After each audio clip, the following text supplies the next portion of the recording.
Everyone out there is buying the wrong classic Volkswagen. Now, I understand the love for Type 1, so much so I've owned a couple of them. However, this is the car you want, Kase. Tommy, this is the car that both of us have wanted because we've been eyeing this particular vehicle for a while. This one belongs to Volkswagen, and they're allowing us to drive it. We've seen it at a couple other events. This is the first time they've given us the key, and a pretty cool key at that. It's got the Volkswagen logo in it. How rad. Oh, dude, I cannot believe they're letting us get behind the wheel of a pristine Volkswagen Type 3. Now, these cars are not nearly as recognizable to the general public as a VW, but these are arguably cooler than the Beetles, don't you think, Kase? Yeah, I think so too, because I would argue they're a little bit more unique because not as many people know about them. They're also in some ways more practical, if that matters to you. But I still love the fact that it is a two-door. Any two-door wagon, Tommy, is pretty cool. Oh, you have to be cool, especially when you look at what's under the hood. So why don't you pop open the trunk? Now, this is a much more practical, family-oriented car than the Type 1 Bug, and yet still it maintains the rear engine layout. So here, let's go ahead and try to open up this pristine little engine cover. Look at that! So, pretty standard looking pancake motor. What are we dealing with here, Kase? It's a little 1584cc flat 4. So it is a very similar powertrain to what you would get in a Beetle. It's the same basic platform, right? Yep. But about 52 horsepower and 86 pound-feet of torque. So it's not an absolute powerhouse, but these are awesome engines. They're very well designed and very durable. Tommy, you've spent quite a bit of time with these little flat 4s. And I think you've grown to love them over the years. I just love them because they're so inexpensive, durable, and characterful. And this one is fuel injected in the Type 3, which is pretty cool. Now, the design is amazing. It's just so simple, it's so elegant, and it's built to serve a job. Kase, do you want to pop the front trunk? Yeah, absolutely. This is real time. Something that I should have investigated before we started filming. It's actually in the glove box in these cars. Yeah. That's interesting. So that's pretty smart because you can actually lock the glove box and then people can't get to your front trunk. And then this little lever, that's for your fuel filler, which is pretty cool. Which is pretty unique. But right here up front, we've got an extra little trunk, which is really not bad. It's not super deep, but it's wide. Yeah, it's long, so that's not bad. Our spare tire right here at the front. And Tommy, this is one of those vehicles that has the funny quirk about its spare tire, right? Yeah, so there's a reservoir here for your washer fluid, and the way this works is the air from the spare tire pressurizes the washer fluid, and when then you push the button, it shoots the fluid out from the tube onto the windshield. The problem is your spare tire can and will go flat. And there's actually a really smart check valve on there to prevent it from going too low, but those have pretty much 100% failure rate, and then you end up with a completely flat spare tire. Yeah, exactly. It means that eventually you're either going to no longer be able to spritz your windshield, or if that check valve were to fail, yeah, you might not have a spare tire. All right. So let's see how this thing starts up. Now, a lot of this is going to be very familiar to folks who are fans of the Type 1 Beetles. Like, it's got the floor hinged pedals. Oh, starts up beautifully. We've got the shift pattern right there on the dash, which, might I add, is also a really cool design for the pattern. So everything about this vehicle it's subtle, it's simple, but it's very stylish. And again, if you're a fan of Beetles, a lot of this will be familiar, like these levers here for your heater. Yeah. I mean, that's essentially the same as it would have been in some Beetles, right? Yeah, for sure. Yeah, steering wheel, right? It's very similar to what you'd find in a lot of Bugs. But there's just a lot of subtle design touches to this that I think elevated above a standard Volkswagen. Like the 3 pod gauges are just gorgeous. They're so cool. A big old clock. Obviously very simple. There's some gauges that you're just not going to have. It's air cooled, so you're not going to have water temp. Right. Right. But you've got a fuel gauge, you've got a speedometer, you've got your odometer. Really not much else. Now they want us to go left here. I think at this point we can go wherever. Look at that. This car is just so happy. People just see this car and it makes them smile. And what's cool about this is, like, this is still a practical ride that you could use on a regular basis. It's got Sure. a big back seat, it's got a huge trunk, and the thing about these old Volkswagens is they drive fairly modern, right? Yeah. They don't feel like they're that rickety. They don't feel like they're going to throw you off the road or that you're going to be a hazard in any way.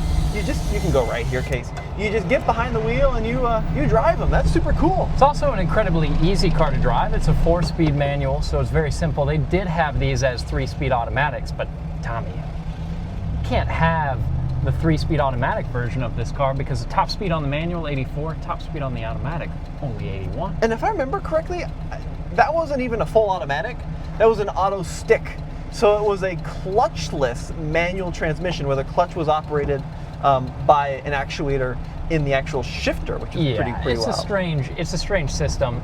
Good old school manual transmission. It's hard to go wrong with this kind of setup.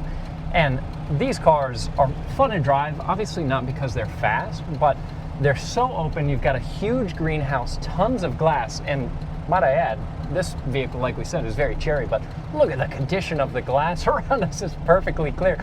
This car could be brand new at a dealer. And just so we're clear, like as Kase mentioned at the beginning, this car belongs to Volkswagen here in North America. This is out of their collection, so it's really cool. They're letting us come out here and drive it. And Kase, how does it drive? It drives wonderfully. I'm obviously going to be very kind to it because this car doesn't belong to us and it's a classic, so I want to take care of it. But the steering is really good. The engine seems happy. It purrs right along. Transmission goes right through the gears. Clutch feels great. These cars are so simple. They're pretty easy vehicles to keep on the road, as you know, because like you said, you've had several air-cooled Volkswagens and you've even pulled a motor out of one of your Beetles, gone and had it rebuilt. It was a pretty affordable engine rebuild as far as those things go. It took there's a shop in Denver, this is not sponsored, but the shop's been in Denver since like the beginning of time. It's called Painter's Grinding.